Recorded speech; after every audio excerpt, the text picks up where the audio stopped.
வரும் பொழுது, போராட்டங்கள் வரும் பொழுது, அக்கினி போல சோதனைகள் நெருக்கும் பொழுதெல்லாம் விசுவாசத்தினால் நிலை நிற்கிறானோ அவன் மாத்திரம்தான் பரலோக ராஜ்யத்திற்குள்ளாய் போக முடியும். அந்த விசுவாசம் உனக்கு இல்லைனா நீயும் அவிசுவாசிதான்.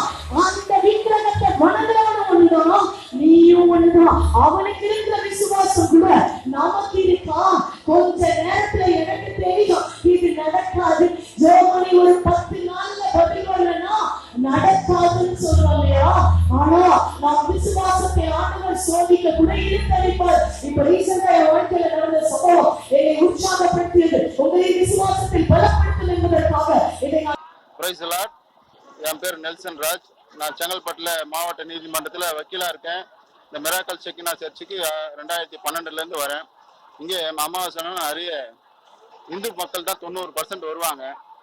இந்த ப்ரோக்ராம் அநேகம் 5000 பேர் கிட்ட வந்தாங்க. எல்லாருமே பிரயோஜனமா இருந்தது. ஆவியானவர் உதவி செஞ்சாங்க. நிறைய பேர் மனமாற்றம் அடைந்தாங்க. கர்த்தருக்கே மகிமை உண்டாவதாக.